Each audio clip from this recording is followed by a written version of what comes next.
आणि दारुड्याची बायको संसार करते. मला विचार, मी म्हटलं तसं नाहीये ते, तुला ते सज्जन वाटतात, तिला माहिती हा सज्जन नाहीये.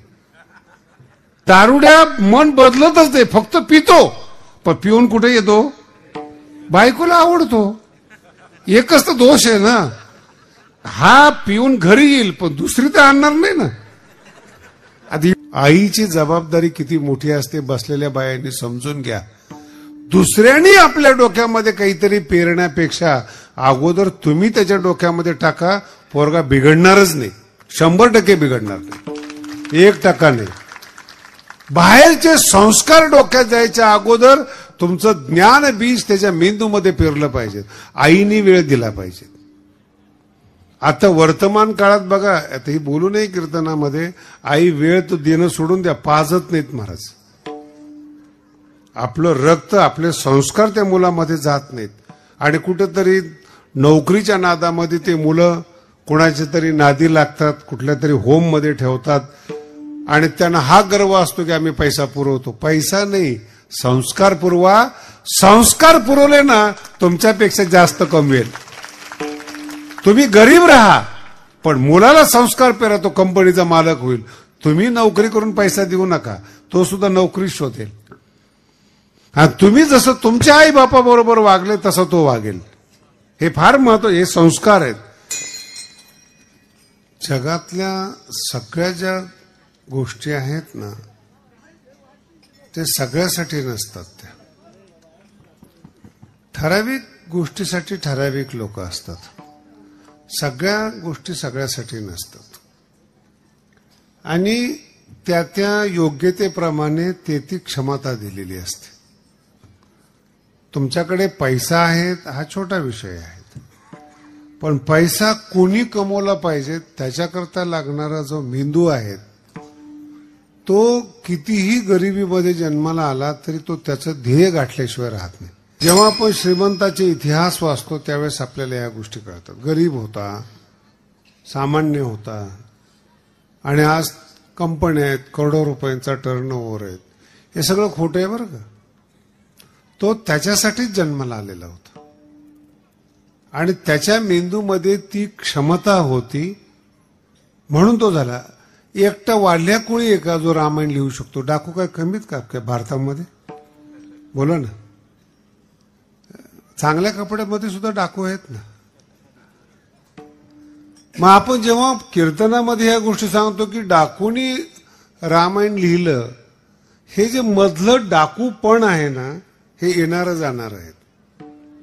तो कवी मनाचा माणूस होता, मध्यंतरी वाट चुकला आणि त्याला 2 शब्द सापडले आणि तो पुन्हा कवी झाला. कोणताही डाकू वाल्मिकांच्या अतिरिक्त कविता लिहिली असं काही माझ्या ऐकव्यात येत. तुमच्या आहे? नक्की नाही. जो असेल तो भाग्यवान आहे. दुसरं उदाहरण आहे, गरिबीमध्ये जन्माला आलेला चंद्रगुप्त आहे. हा इतिहास आहे बरं का, हा काही पुराणातल्या गोष्टी नाही. गुरु वळणारा चंद्रगुप्त चाणक्याच्या मनामध्ये बसला. मग त्या टायमाला बाकीची पोरं नव्हते का? इतर नव्हते का? सगळे होते. पण तो त्याचा जो मेंदू आहे तो त्याच्यासाठीच जन्माला आला की तो राजा म्हणून जन्माला आलेला. त्याला बरोबर चाणक्य भेटला, तो भारताचा राजा झाला. आता तो गुरु राखणारा भारताचा राजा होतो. याच्या प्रवासामध्ये चाणक्यमध्ये बरं, तर चाणक्याने राजा केलाय हे सगळ्याला मान्य. चाणक्य का नाही राजा झाला? भाग्याचा उदय. विठ्ठल विठ्ठल. हे मटेरियल त्याच्यासाठी नव्हतंच. समजून घ्या काय बोललो. राजा करू शकतो, तो राजा होऊ शकत नाही. हा आडसर समजून घेण्यासारखा किचकट विषय पण ऐका. मटेरियल जन्माला आलं चंद्रगुप्ताचं, ते राजा म्हणून जन्माला आलं. तो कुठे जन्माला आला हा गौण विषय. संत म्हणून एखाद्या गावात तुम्ही जन्माला आला असेल, तुमचं फिरणं जास्त झालं नसेल, पण तुम्ही जे जन्माला आलेले आहात संत म्हणूनच जन्माला आलेला आहात. म्हणून गावच्या लोकांनी त्रास दिला किंवा गावांनी त्रास दिला किंवा गरिबीमध्ये जन्म झाला किंवा श्रीमंतीत झाला, हा विषय सगळा गौण आहे. हे तुकोबारायांचं जीवन आहे. विठ्ठल विठ्ठल. देहू गावामध्ये जन्माला आले म्हणून कीर्तनकार झाले का ते? देहू मध्ये जन्माला आले म्हणून संत झाले का ते? बर 400 वर्षापासून देहू मध्ये माणसं जन्माला येत नाहीत का? अमक्याच ठिकाणी अमका जन्माला येतो, याला काही बंधन नाहीत. पूर्व जन्मीचं प्रारब्ध घेऊन जन्माला येतो. सुचतच नाही महाराज. मी अनेक महाराज लोक पाहिलेत, पाकिटाच्या पुढे जातच नाहीत. त्यांची मर्यादा आहे ती. माझा विषय वेगळा आहे, काही थिंगल म्हणून नाही सांगितलेलं. काही महाराज लोक मी बघितले ते पैसेच घेत नाहीत, पण ज्ञानी नसतात. ते मटेरियल फक्त अहंकारासाठी आहे. मी काही घेत नाही, मी काही घेत नाही, घेत नाही, घेत नाही म्हणून मान घेतो हे याला कळत नाही. ते मटेरियल मानाचं आहे. जे लोक त्यागी आहेत ना, ती फार विश्वासू असं नाहीत. त्याची चॉईस वेगळी, त्यांना मान पाहिजे. त्यागी आहेत, मान पाहिजे. काही लोक ज्ञानी आहेत, मग त्या ज्ञानातून त्यांना माहित नाही का ब्रह्माची व्याख्या काय, भगवंताची व्याख्या काय, सगळ्या पाठ आहेत. ते मटेरियल धनासाठी जन्माला आलंय, मानासाठी जन्म. त्यांची मर्यादा आहे ती. त्याच्या पुढे त्यांच्या भाग्यातच नाही की देव मिळावा. देवाविषयी सगळी माहिती आहे, पण देव नाहीये. विठ्ठल विठ्ठल. ऐकत चला बरं का. मटेरियल जन्माला येतं, ते कुठे जन्माला येतं, काय येतं, काय, हा तुमच्या आमच्यासाठी प्रेरणादायक इतिहास आहे एवढंच म्हणता येईल. पण प्रेरणादायक इतिहास वाचला म्हणजे तुम्ही शिवाजी महाराज झाले असा अर्थ आहे का? पोरं जन्माला आल्यापासून शिवाजी महाराजांचा इतिहास वाचतायत. मग ते शिवाजी महाराजांनी स्वराज्य निर्माण केलं आणि स्वराज्य सांभाळता न येणारे आजचे लोक आहेत. सुराज्य करता येत नाही. स्वराज्य किती टेन्शन आहे, किती त्रास असतो. तर मटेरियल तसं आहे. मेंदूमध्ये नेमकं काय आहे हे तुम्हाला ओळखता आलं पाहिजे. तुमचा जन्म कुठे आहे, तुमची योग्यता कुठे आहे, तुमची जात कुठे आहे, तो काही देणं घेणं नाही. तुमचा वेळ हेच तुमचं आयुष्य आहे. विठ्ठल विठ्ठल.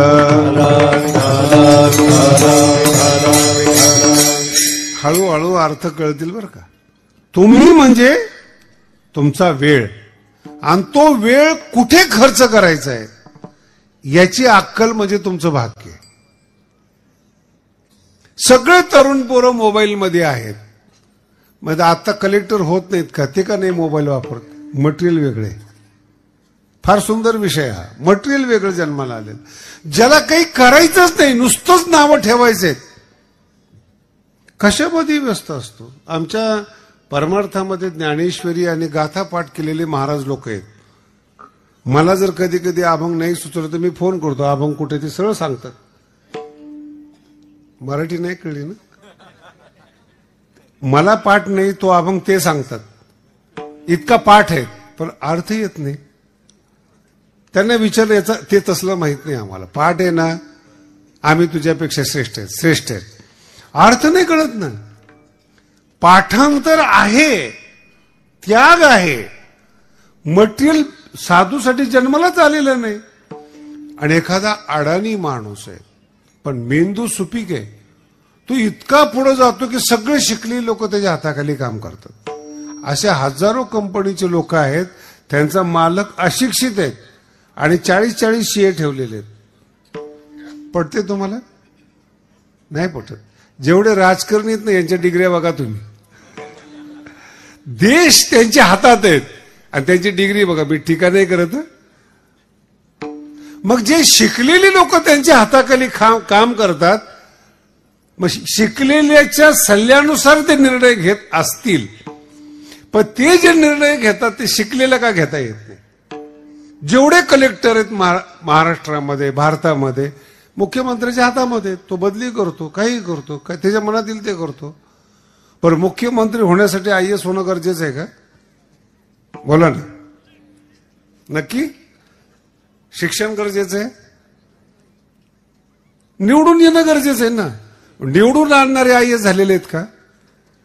सगळे तुम्ही लोकच आहेत ना निवडून देणारे. आणि तुम्ही जेव्हा निवडून देता तेव्हा शिक्षण पाहत नाही, जवळचा पाहता. दोष कुणाचा आहे? आणि तुम्ही जेव्हा जवळचा पाहता तेव्हा तुम्ही त्याला माफ करता असं मला म्हणायचं नाही. त्याला ज्याला तुम्ही जवळचा पाहता त्याला माहिती आहे हा का मला जवळचा मानतो, ते मटेरियल तुम्हाला देतो आणि मुक्त होतो. हे कीर्तन सांगू काय सगळं? मुख्यमंत्री आहेत, प्रधानमंत्री आहेत, मटेरियल तयार झालेले आहेत. म्हणून तो किती शिकलेला आहे कसा काही संबंध नाहीत. हे जगद्गुरु तुकोबारायांचे जीवन आहेत.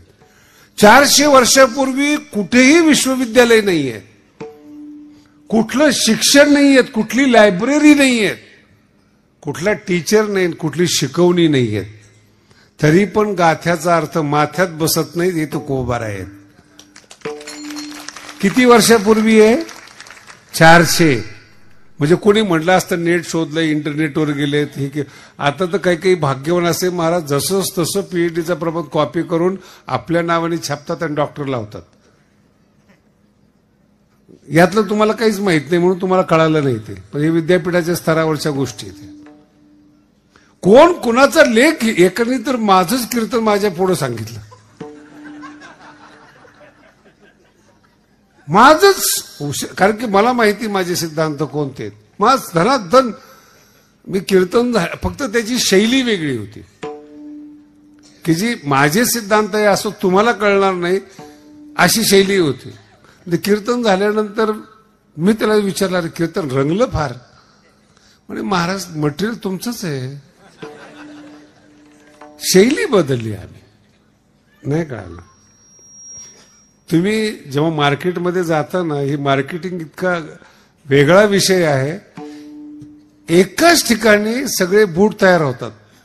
तुम्ही जे घालता ना एकाच देशात, व्हिएतनाममध्येच तुम्ही कधी बघा, व्हिएतनाममध्ये बूट आहेत, सगळे बूट एकाच ठिकाणी. तुमच्या डोक्यात मार्केटिंग कशी भरलेली, हा अमक्या कंपनीचा बूट आहे, तो अमक्या कंपनी. हे कंपनीवाले काय करतात, तिथंच बूट बनवतात आणि आपलं शिक्का टाकतात. मॅन्युफॅक्चरिंग एकाच ठिकाणी, शिक्का वेगळ्या वेगळ्या आहेत. पण शिक्का वेगळ्या वेगळ्या आहेत, तुमच्या डोक्यामध्ये लगेच बसतो आहे किंमत इतकी, किंमत इतकी, मटेरियल एकच आहे. काही काही भाग्यवान कीर्तनकार आहेत, अभंग बदलतात पण विषय तोच आहे. मटेरियल एकच आहे, कारण ते मटेरियल त्याच्यासाठीच तयार झाले. विठाला विठाला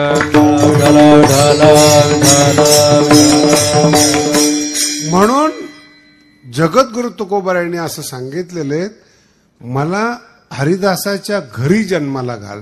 याचं कारण तिथंच संताचं मटेरियल तयार होतं. कधीही आयुष्यामध्ये इथून पुढे लक्षात ठेवा, कोणाचाही इतिहास वाचा, प्रेरणा नाही मिळणार तुम्हाला. फक्त इतिहास वाचायला मिळेल, छान वाटेल तुम्हाला. पण जर तुम्हाला संत व्हायचं असेल तर तुम्हाला स्वतःला अक्कल पाहिजे.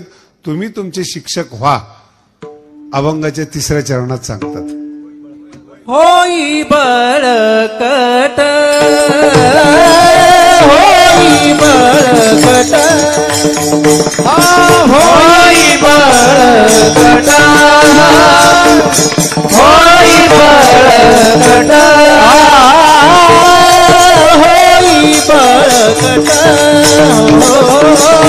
होई बळकट,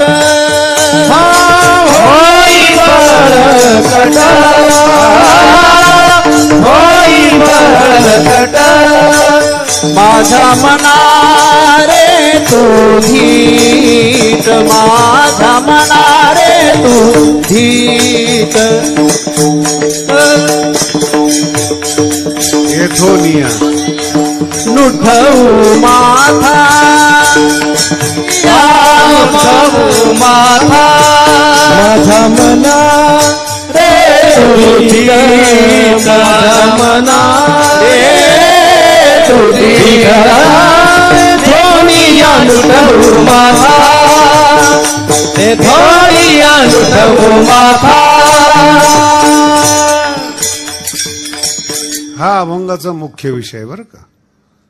होई बळकट हे टीचिंग आहे, हे स्वतःला शिकवणं आहे. जेव्हा कोणी तुम्ही मोठ्या माणसाचा इतिहास वाचताना त्याला हे विचारा, तुम्ही जेवढे जगातले श्रेष्ठ माणसं आहेत त्यांचा इतिहास वाचा, ते पहिल्यांदा आपल्या आईचे आभार मानतात. पहिल्यांदा तुम्ही कोणाचा इतिहास वाचा, काय आवडतं, आई आवडते. आणि जेवढे लापट माणसं आहेत त्यांना विचारा कोण आवडतं. मी काही म्हणत नाही बरं का तुमच्याबद्दल, माझं दोघांचं मटेरियल. आई आवडते याचं नाव आहे कृतज्ञता, तुमच्या बुद्धीमध्ये जन्मजात असली पाहिजे. आई आवडते याचा अर्थ असा आहे की त्या बुद्धीला जाणीव आहे की मी जो जन्माला आलेलो आहे, मी जो मोठा झालेलो आहे, माझा प्रत्येक घास मला आईने भरवलेला आहे. पहिली कृतज्ञता आहे. म्हणून मा साहेब हा जो शब्द आहे तो कृतज्ञताचा शब्द आहे. आई पण तशीच पाहिजे बरं का मुलाला शिकवणारी, नाही तर कोणाच्याही मागे लाग याचं ट्रेनिंग देणारी नकोय.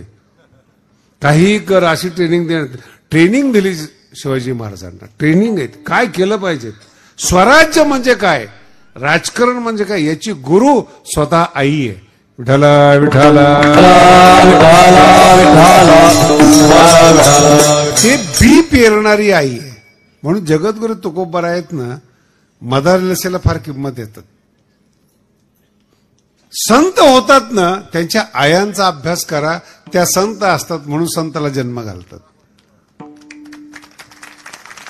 राजाच्या घरात जन्माला आलेले पोरं येते, मदालासही राजकन्या आहे. माझा शब्द लक्षात ठेवा, राजकन्या आहेत, पण ऋषीच्या सानिध्यामध्ये तिला तत्वज्ञान मिळालं आणि मुलगा पाळण्यामध्ये तिला जगाचा व्यवहार शिकवते. अशी आई असावी.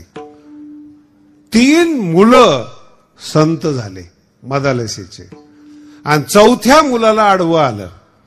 राजा म्हटला, रे बाई 3 तर पाठवलेस तू, 1 तर राहू दे राज करायला.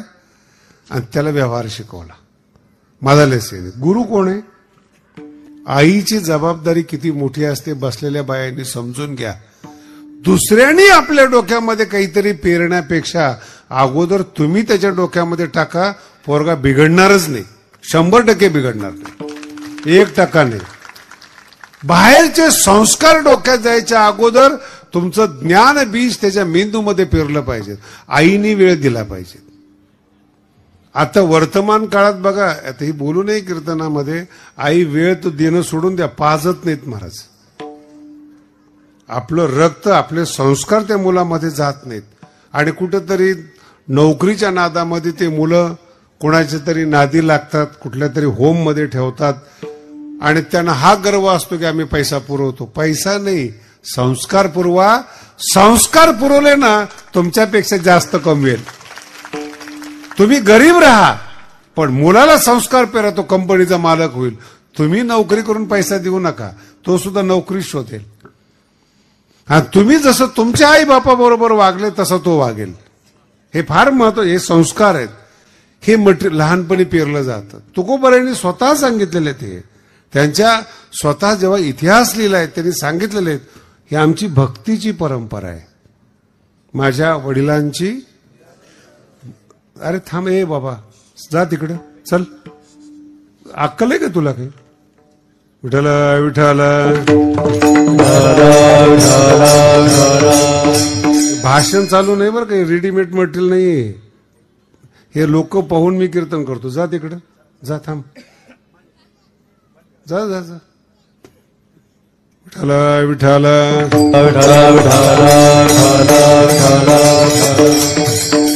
संस्कार आहे ते. माझ्या वडिलांची, याला आत्ताच्या भाषेत काय म्हणतात माहिती का? DNA. डॉक्टर लोक आलेले आहेत आमचे चोपड्याचे, त्यांना विचार डायबिटीस का होतो? अनुवंशिक. अनुवंशिक शब्दाचा अर्थ आहे डायबिटीस जसा येतो तसं तत्वज्ञान पण येतं आणि हरिभक्ती पण येते. जर चांगल्या घरातला मुलगा जर चांगला नाही निघाला ना, बापावर संशय घ्या, नेमका कुणाचा येतो. जर तुम्ही मजबूत आहात, कणखर आहात, तुमचाच DNA आहे, तुमचाच वंश आहे, बदलला कसा काय? हाय, हे तुकोबार आहे. माझ्या वडिलांची मिरासीत. धंद्यामध्ये अनेक वेळा नुकसान झालेले, परमार्थ का सुचला? मी असे अनेक लोक पाहिलेत बरं का, असे अनेक लोक पाहिलेत. बोलूच का आता?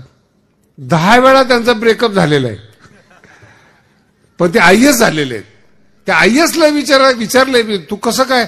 म्हणजे ब्रेकअप झाला, वाईट वाटलं आणि ठरवलं, गरिबीमुळं मला तिने नाकारलं ना, मी श्रीमंत होऊन दाखवेल. याच्यावर तो पिक्चर आहे. दुसरे काय पाहता पिक्चरमध्ये? काही तुम्ही दुसरं गाणं फिरणं पाहता काय? त्याचा कथा बघा तुम्ही, तो भाव आहे. तो गरिबी सलते बुद्धिमान माणसाला, आणि ज्याला सलत नाही ना तो म्हणतो ही नाही तर ती काय, शेवटी लग्नच करायचंय, कोणी असले तरी चालते. ही माणसं मोठीच होत नाही. अपमान झोंबला पाहिजेत आणि झोंबण्यासारखं अंतकरण घेऊन जन्माला आला पाहिजे. विठाला विठाला. ज्याचं अंतकरण झोंबत नाही ना अपमानाला, समाज त्याचा चेंडू करतो. समाज, कोणताही माणूस बघा ना, चेंडू करतो त्याचा. कोणी चेंडू करतं, फक्त त्याला दोनच शब्द बोला, फार सज्जन माणूस आहे हो, सगळं विकायला तयार होतो तो.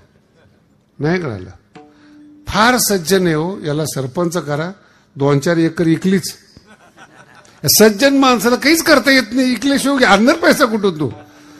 आणि 10 एकर सरपंचीच्या नादामध्ये गेली, मानाच्या नादामध्ये गेली, मग ते आमच्याकडे येतात, महाराज गावले बेकार आहे. कोणाचा सरपंच झाला होतास? बेकार गावाचा सरपंच. कोणी ज्या वेळेस तुला सरपंच केलं तेव्हा गाव चांगलं वाटलं, आणि तुझी जमीन विकल्यानंतर मग अक्कल आली. नाही कळालं अजून. फार महत्वाचा विषय. तुला अक्कल नव्हतीच कारण की तू चेंडू होता. सॉफ्ट. आमच्या इथं 2-4 लोक आहेत महाराज. एका उद्योगपतीला नादी लावलं आमदारकीला, त्याची घरात सुद्धा नीट ओळख नाही हो, किती नातेवाईक आहेत म्हणून. तो उद्योगपती ना, त्याच्या धंद्यामध्ये गेला, आणि तो जेव्हा मला आणला, मला महाराज मला आमदारकीला उभं राहायचं म्हणे. मी म्हणलं महाराज तुम्ही कुठं ओळख नाही पाळख नाही. नाही, कार्यकर्त्यांची इच्छा आहे. काय शब्द आहे? नाही, याचं कार्य झालं म्हणून समजा. तर मी त्याला काहीतरी सांगणार, तितक्यात एक जण माझ्या पुढे आला, म्हणे महाराज आम्हाला बोलायचंय. म्हटलं बोल. तुम्ही ह्या शहाणं करू नका, आम्ही येडं केलेलं. मराठी कळाली? कार्यकर्ते काय म्हणतात, आम्ही याला, तुम्ही शहाणं करू नका, आमच्या पोटावर पाय देऊ नका. म्हणलं मला नाही कळालंय, खरंच कळत नाही ना, काही काही गोष्टी नाही कळत आपल्याला, क्षेत्र वेगळं आहे. मी म्हणलं मला नाही कळालं. म्हणजे याला आम्ही नादी लावलेले आहेत. आमचा 1.5 महिना गाड्या, पेट्रोल, सगळी व्यवस्था होती म्हणे आमची, तुम्ही शांत राहा. अरे पण निवडून येणार नाही, मग त्याला अक्कल नाही का म्हणे? आपण निवडून येणार, त्याला अक्कल नाही का म्हणे? मग म्हणे तुम्ही भ्रमात टाकलं, मग टाकू दे ना म्हणे. आमच्या गरीबावर उपकार करा, कार्यकर्ते म्हणतात. तुम्हाला मराठी नाही कळत. कोण शहाणा आहे? उभं राहणारा का उभं करणारा? बोला ना. जेवढे बोलतात तेवढ्याला पटतंय का? तुमच्यातलं कोणी उभं नाही राहिलं ना. उभं करणारा एवढं कळलं ना तुम्हाला, तुमचं आयुष्य सुधारलं महाराज. विठ्ठल विठ्ठल.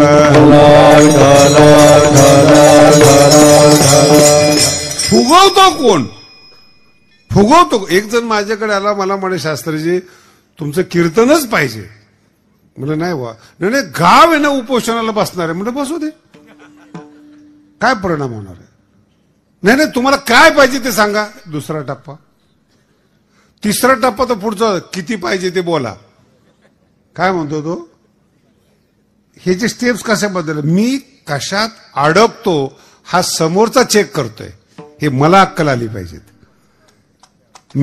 मला काय, मी पैशात अडकतो का, मानात अडकतो का, कशात अडकतो, त्याला तारीख घेण्याशी मतलब आहे.